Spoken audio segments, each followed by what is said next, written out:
হঠাৎ সাকিবকে স্মরণ করল কলকাতা নাইট রাইডার্স। সাকিব আল হাসান কেরিয়ারের পরন্ত বেলায় এসেও বাংলাদেশ ক্রিকেটের সবচেয়ে বড় তারকা, যিনি নানা বিতর্ক আর সমালোচনার মাঝেও দীর্ঘদিন ধরে দেশের ক্রিকেটের পোস্টার বয় হয়ে আছেন সাবেক এই অধিনায়ক। নিজের খেলাটাকে কেবল দেশের জার্সিতে সীমাবদ্ধ রাখেননি তিনি, দাপিয়ে বেরিয়েছেন বিশ্বের বিভিন্ন প্রান্তের ফ্র্যাঞ্চাইজি ক্রিকেটেও। 2011 সাল থেকে আইপিএলের মঞ্চে বাংলাদেশের প্রতিনিধি হয়েছিলেন সাকিব। কলকাতা নাইট রাইডার্সের জার্সিতে দুবার এই প্রেস্টিজিয়ার শিরোপা জিতেছেন। মাঝে সানরাইজার্স হায়দ্রাবাদে খেলেও আইপিএলে সাকিব যেন কলকাতারই ছেলে।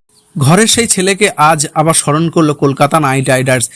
নিজেদের হয়ে খেলতে না, মূলত সাকিবের আইপিএল অভিষেকের দিনে ছবি দিয়ে মনে করিয়েছেন দুবার আইপিএল বিশ্বজয়ীরা। সাকিবের দুই ছবি ক্লোজ করে তারা লিখেছেন, যেখানে আমরা আমাদের সাকিব দাকে পেয়েছিলাম। নিচে ইংরেজিতে লেখা 2011 সালের এই দিনগুলি বেগুনি আর সোনালী জার্সিতে সাকিব আল হাসানের অভিষেক হয়েছিল। কলকাতা নাইট রাইডার্সের হয়ে মোট 51টি ম্যাচ খেলেছিল সাকিব। এর মাঝে ব্যাট হাতে নেমেছিলেন 38 বার, দুইবার 50-র সাহায্য করেছিলেন 545 রান, ব্যক্তিগত সর্বোচ্চ অপরাজিত 66 রান আর বল হাতে প্রায় 27.40 গড়ে পেয়েছেন 47টি উইকেট। 2012 সালে আইপিএলের ফাইনালে তার শেষ সময়ে কামিও জয় এনে দিয়েছিল কলকাতাকে। সব মিলিয়ে আইপিএলে 71 ম্যাচ খেলেছিল সাকিব।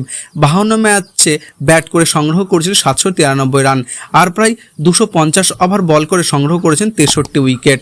বাংলাদেশের কোনো ক্রিকেটারের পক্ষে আইপিএলের মঞ্চে সবচেয়ে সফল ক্রিকেটার সাকিবই।